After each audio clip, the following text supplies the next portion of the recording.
Hi everyone, today I'm going to take you through how to paint these flowers in a vase using acrylic paints.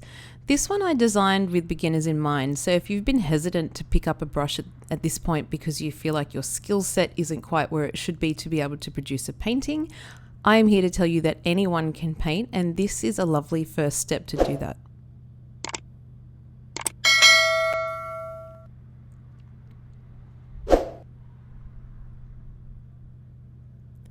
These are some of the colours that I've been using in all of the tutorials that I have produced so far. We won't be using all of these colours in today's tutorial, but I will go through with you which colours I am using.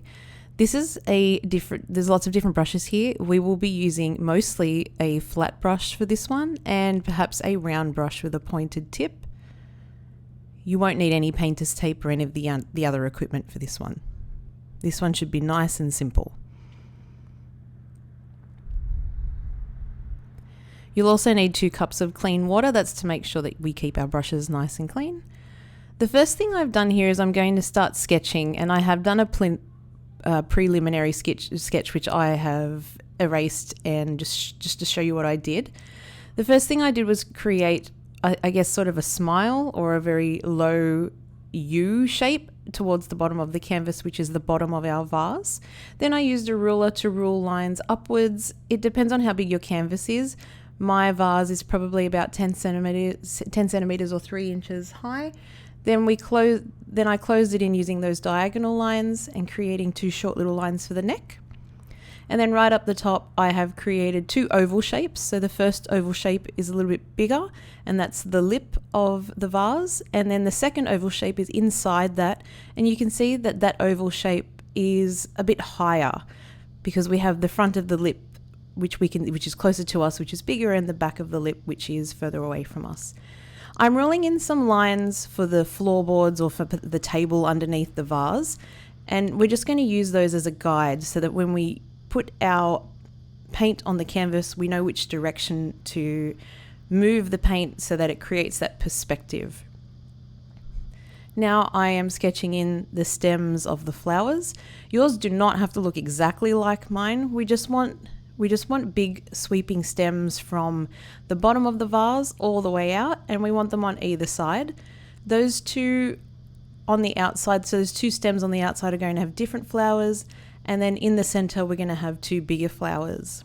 They're going to look a little bit like daisies, but we're going to make them blue. When you're sketching these flowers, you can start by creating the middle, which I will do shortly, or you can start by creating the bottom of the flower. So if you start by creating the bottom of the flower, that's the end of the stem that holds the flower in place, which I am doing right now. 2 little diagonal flicks, slightly curved. That's sort of the base of the stem. Then the next thing I'm going to do is create the center of the flower and the petals. So to create the center of the flower, just above where we've got the base of that stem, just create a little U shape again, upside down U shape, or a bit of a frown. Then we're going to sketch in our petals. These are sort of like, they're sort of a cross between a rounded square and almost a little round shape. The petals at the front, I wanted to be able to see the center of the flower, so it's almost like those petals are drooping down. So those petals that are drooping down, I'm going to create 3 of them. They almost look like little pillows.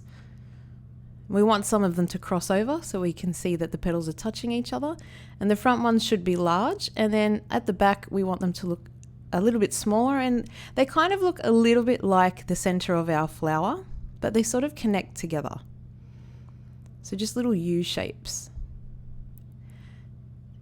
And I'll color in the center of so that's going to be the center of the flower, and then on the outside we have the petals. We're going to do something similar on the other side, but we want our flower to be facing the other way. And this time around I'm going to start with the petals. So if you feel more comfortable starting with the petals, you can do that. If you feel more comfortable starting with the center, you can do that. So I'm creating my first petal at the front, not directly in the center of the flower. We want it to be a bit off center. We want them to look natural and look a little bit different to one another.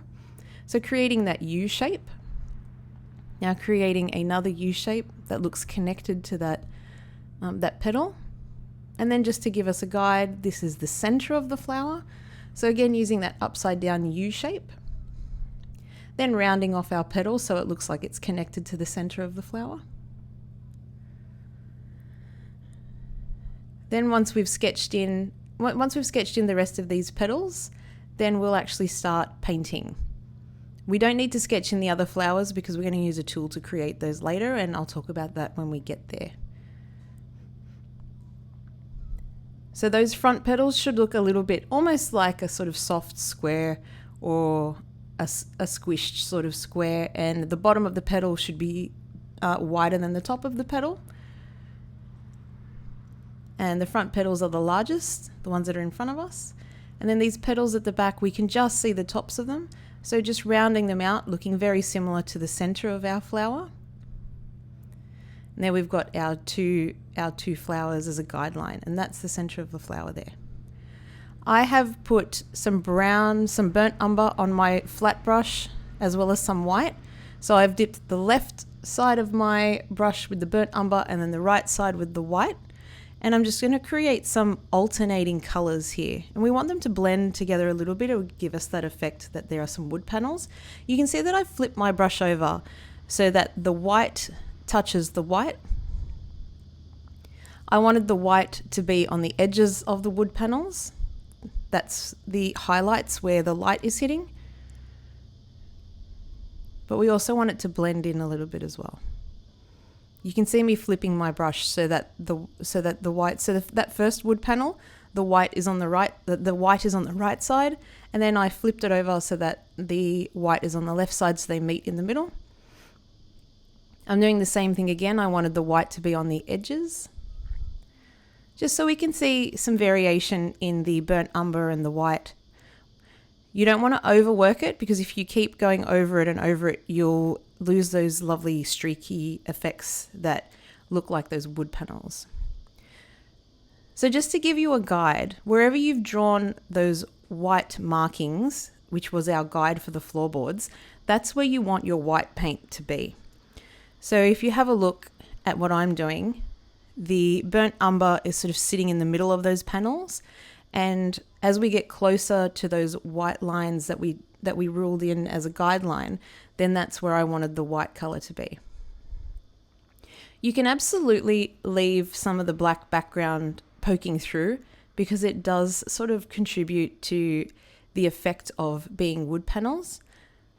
Now that I don't have much paint left on my brush, because this is a glass vase that is see-through, we do want to be able to see some of the brown and some of the white through the vase. And we will definitely go over the vase and do some highlights, but just put a little bit of burnt umber and a tiny bit of white on your brush, and just use those same diagonal motions to connect it all together, because you should be able to see some of the colors through that. I have mixed together some black and some white to create a light grey color, and I've also mixed in a tiny bit of that burnt umber just so that it ties in nicely with the wood panels. And I'm creating a few highlights on the back of the wall. We're going to leave most of the background black, and sometimes using a black canvas is really helpful because you've already got that depth. So just creating some highlights above the wood panels, which will kind of distinguish between the wood panels, the wall, and then the black background. We do want a little bit of texture behind that. I will go in a minute. I'm trying to keep those lines as straight as possible. If you're happy with the straight lines that you've produced, that's totally fine. I will actually go in and use a ruler. You don't necessarily have to use a ruler. Anything that's straight that you don't mind getting a bit of paint on, you can potentially use.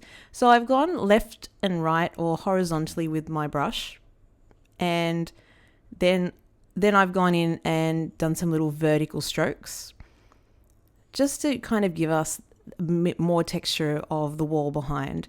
We want it to look a little bit different to the wood panels as well. We don't want it to look exactly the same. We want it to look a bit more like the wall that's sitting behind it. So now I'm going in with my ruler and using some black, and I'll use some white just to make sure those lines are nice and sharp. And when it's sharp, it really does look like there's the back of the wall, and it's where the corners of the wall meet the wood panels of the floor, or maybe it might be a table that has been pushed up against the wall, but those sharp lines really help. Using a bit of black for some shadow, for some depth, and using some white for some highlights. Then we've got a nice straight line. You can see on the right side that I have left some of that black poking through. The beauty of working with a black canvas is that you definitely have some depth already to work with, so you don't feel like you have to try and fill up a white canvas and fill up all of that blank space. We actually already have a background. You can buy canvases that are black and have black gesso on them when you buy them, or if you have a white canvas, all you need to do is paint it with some black paint and make sure it's completely dry before you start painting this piece on it. I'm going in with some medium green, and we're just sort of we're layering the base of the stems. I'm using a flat brush. If you're more comfortable using a thin round brush with a pointed tip, you could do that too. I like the of a flat brush. If you use it vertically and you can create that sharp straight line. And then as we get to the bottom of those stems, they become thicker. So they need to start thin. So you can start at the bottom if you like, if you want to use more pressure, and then taper them up and out and make them thinner. Or you can do what I'm doing and start at the top and then taper them down and apply a little bit more pressure at the end. Depending on the type of paint you have, if it's student paint that you're using, you might not get as good coverage, so you might have to go over these a couple of times and let them dry. But this is sort of we're just sort of painting in the guidelines of where each stem is. Some of the green I've just used as it is, a sort of medium green, and some of the green I have used is a darker green mixed in with a little bit of black. And I know against the black canvas we can't see much of it yet, but once we go over it with our highlights and start to create that variation, then it'll start to come to life.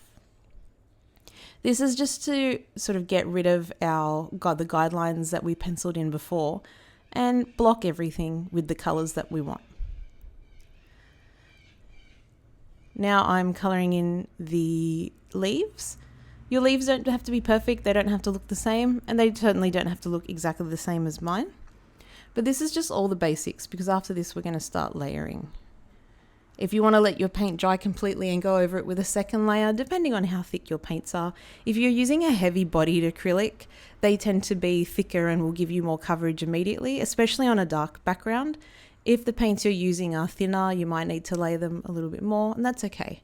So now to highlight, I have taken that mid green that I mixed in with a little bit of black to create that base, and I've mixed in a touch of white to create that sort of lighter minty green color.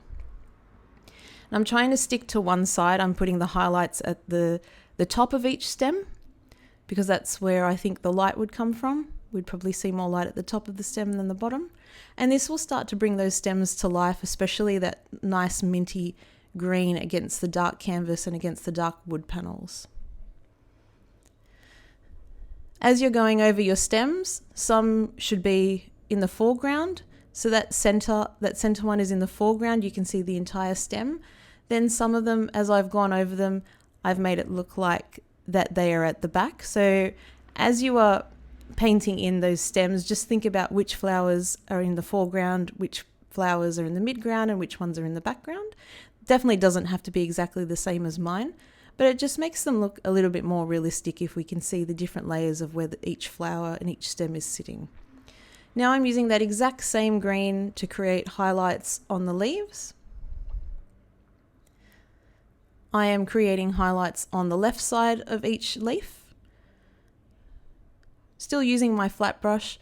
To create those highlights, I'm using the flat brush horizontally so that it gives us that thicker line, and placing some pressure at the base of the leaf. And then as we get to the top of the leaf, I turn. You can see me sort of turning now. So using the thicker part of the brush and then using the sharper point to create that point at the end. Flat brushes are quite versatile. Now I'm using that green, now the mid green again. This mid green is not mixed with any black at all. Just going over some of those dark green guidelines that we did. So then we have a little bit, we have some dark green, we have some mid green, we have some light green. Makes those stems nice and vibrant, gives them some shadows, gives them some highlights, brings them to life a little bit. You don't need to be too careful with this because stems and leaves and nature isn't perfect. We just want to be able to have some of those lines and have them nice and vibrant. I've been working with wet paint, so I haven't let any of the layers dry. I kind of like that effect because then the greens sort of blend into one another and kind of makes it a little bit more cohesive. But if you let your layers dry and you go over it again, there's absolutely nothing wrong with that. And if you decide that you want to blend them, it doesn't matter because once that bottom layer is dry, then you can wait and go over it again. Now I'm just blending some of the highlights together with that mint green just to reduce the harshness of having that thick green mint colored line, and mix it in with it so it blends a little bit more. Now I am doing the base of our flower. We're going to have this is a cool blue, but a dark cool blue. Then we're also going to use some cobalt blue. And I also have a light violet color, which you can see. You can actually see all of those on the left side of my palette at the moment. Again, we're going to have to layer, especially because it's on a dark background. So we've started off with that dark cool blue. And you can see that I'm using these sweeping motions. So I'm trying to sweep my brush in the same direction as the petals are lying. So I'm sweeping down to create those curves to indicate the direction that the petal is sitting. So those back ones, I am sweeping upwards or using upwards brush strokes because that's the direction that the petals are going. And then curving around the sides, I'm using some curved motions, and at the front I'm flicking my brush down, and that starts to give us a perspective on the direction and starts to make the flowers look 3D. Again, I haven't waited for my layers to dry. I'm just going on and mixing in with the wet paint. I like the way that they sort of blend together. You can see how they're sort of blending together now. This is the cobalt blue just to brighten it up because we do have that dark background. So we want to make sure that we have some nice contrast between the dark background and the colors of the flowers. And I am doing that same technique where I am trying to create my brush strokes in the same direction that I would like my petals. Now I know it looks like we've sort of lost the distinction between each petal, but we will be able to get those back. We just needed those as a guideline so that we can see where we wanted each one of those petals to go. This is placing our different colors down and just blocking what we want that to look like.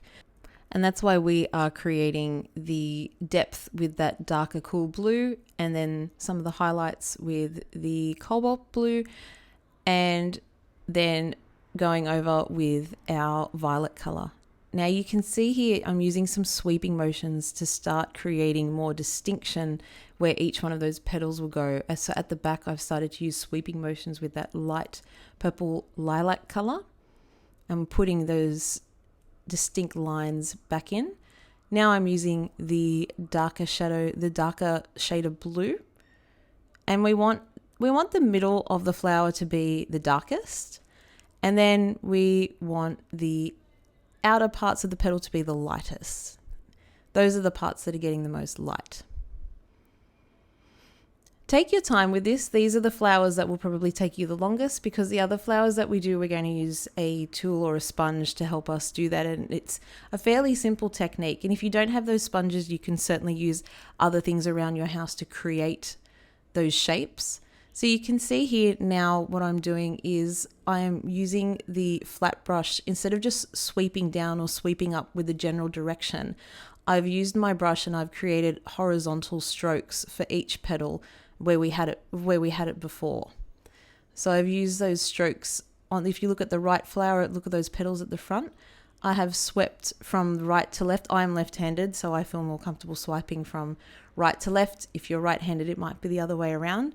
But we're starting to put those individual petals back in.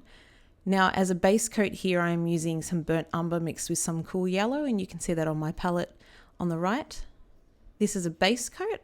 Then we're going to go over it with some cool yellow to give it some highlights. And we're going to do a few details in the center of the flower. So here we go. I am using a different brush now. I'm using a round brush with a pointed tip, or a liner brush. I'm dipping my brush straight into the yellow and creating highlights at the top with little strokes. Then I'm letting that dry just a bit. So I imagine my light coming from the top, which is why the stems are lightest at the top, which is also why the center of the flowers is lightest at the top. So that left flower, the light is hitting on the right side of the center of the flower because it's leaning, and the other flower is sort of standing straight up, which means that our highlights will go on the top.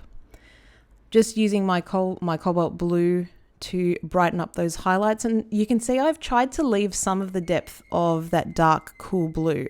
If you leave that depth there, then you'll be able to create different shadows, and the center of the flower is probably going to have the least light in it.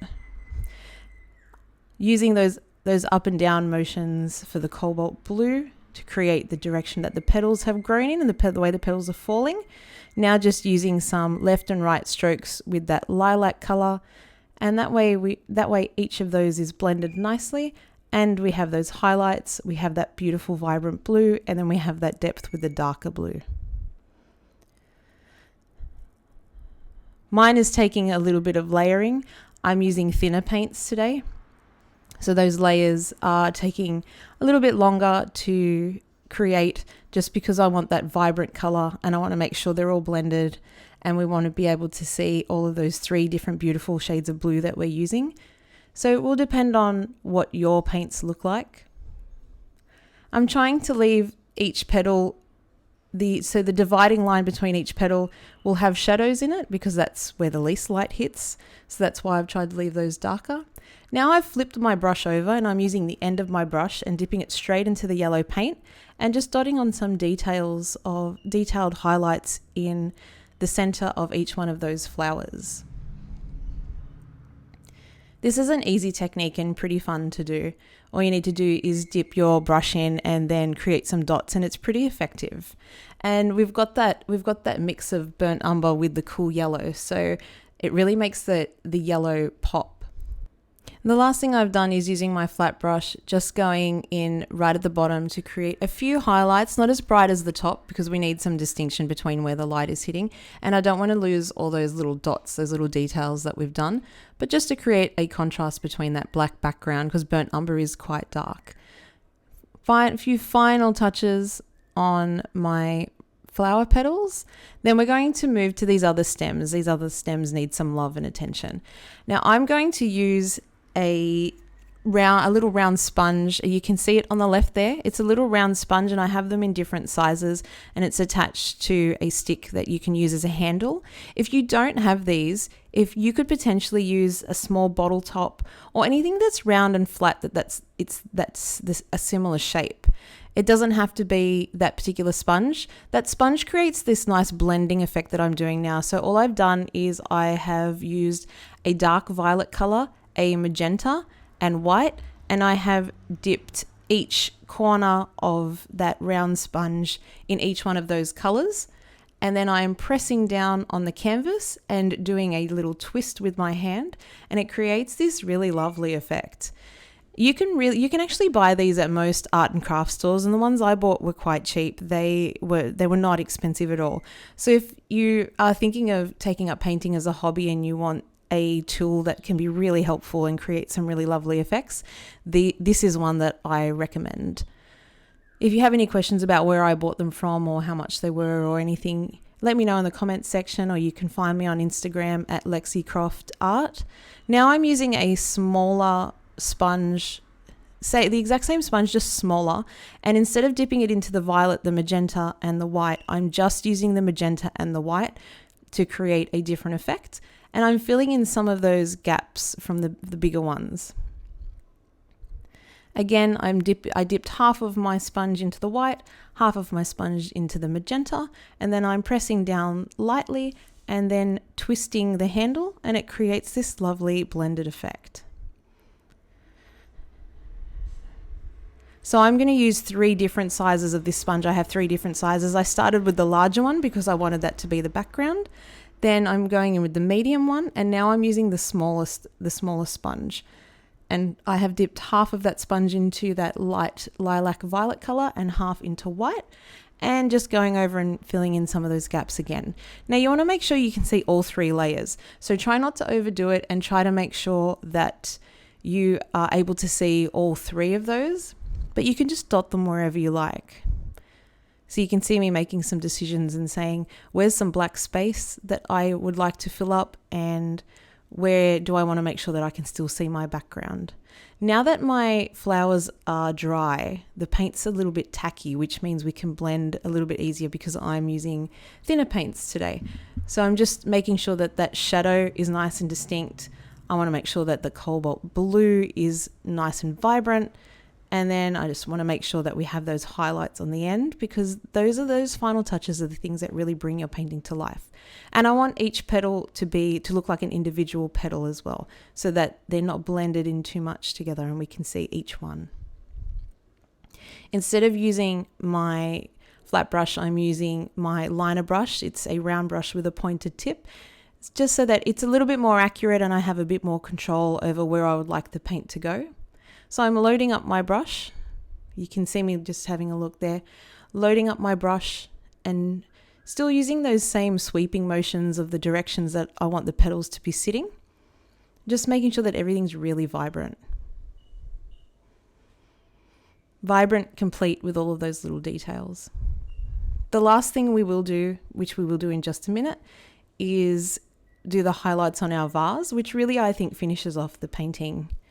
Now I'm using my liner brush and going over each one of those individual petals. I'm starting with the very bottom of the petal, creating a line, and then using sweeping motions up.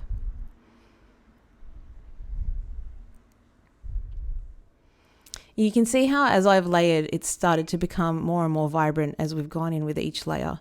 So rounding out each petal and then using my brush to flick up, rounding out each petal, then flicking up with my brush. And I'm just using those guides that we chalked in earlier. Still trying to keep that darker line between them so we can see that blue between them. That's what separates each one of the petals. Just blending that little bit more. Now I'm using a flat brush and I have dipped my brush. It's actually dry, there's not too much water on it. I've dipped my brush into the white and starting with the edges, creating a nice sharp line on the edges of the vase. Then I sweep inwards. We want to be able to see the background through some of the canvas. So you don't need to put a lot of white paint on your brush, but we want the edges of everything. So the edges of the vase, the bottom of the vase, the edges on the lips, on the lip at the top. We want that to be quite sharp and darker. And then as you sweep your brush to the left or sweep your brush to the right or up or down, it just creates that illusion that it's glass and it's see-through. So I haven't put much white paint on my brush, and you can sort of see that some of it's see-through, which is exactly what we want. We want it to have a similar look to the wood panels underneath. Now I'm using some black and white, creating a grey to do some shadows. If the light is coming directly from the top, the shadows will be underneath the vase and the shadows will also be underneath the flowers. So I drew in some lines, left and right horizontal lines. Then I'm using my flat brush and flicking down. It creates a softer shadow, or that rounded shadow, similar shape to the vase. And then I'm just using left and right horizontal lines. And again, not using too much paint on my brush. See how you can see through it? Because once it becomes too dark, we lose the effect of that wood panels. And the closer the shadows are to the vase, the darker the shadows are. So that's why I've gone in with black just around the edges. And it's also a really nice juxtaposition to the white of the vase. It really makes the vase stand out. Then blending in some of those shadows, and as the shadows get further away, they become a bit lighter. You don't have to look at each one of those flowers and each one of those little buds that we've painted in and think, oh, I have to put a line under each one of those. It definitely doesn't need to be that accurate. You can see that I've just sort of swept my brush. It's almost random, just sweeping it left and right, just so that it creates that illusion that there is some shadow being created by the plants that are sitting around, especially if we've decided that the light is coming from the top. Now, I've loaded up my brush here and I'm using more white paint. You can see it's brighter and thicker and we can't see as much of the background. So these sharp lines are just going to, lovely juxtaposition with the black shadows that we've done, but also just brightens up that vase a little bit more. And again, don't go overboard. You don't need to cover it. We want to see those stems at the bottom. It's a really nice effect when we can see through that. It's a really easy way to make the jar look like it's glass, or the vase look like it's glass and it's see-through. But those last two highlights, I just did a curve upwards. So you can see on the left side, I started at the bottom and did sort of a sweep up, almost like a backwards letter J. And that creates some of the shape in our vase. At the top, where there's a little bit more light, I have painted in white on the right side, and then I have used a tiny bit of grey paint to create the shadow on the lip, and then made sure that those lines of the lip are really sharp. And that's it. That was a simple one. So I really hope you painted along with me today. If you didn't, that's okay. If you've watched the entire tutorial, thank you so much for being here with me. Hopefully you'll paint with me next time. But if not, and you just want to watch my process, thank you very much for that. Don't forget to like and subscribe. And also you can find me on Instagram, LexiCroftArt. See you later.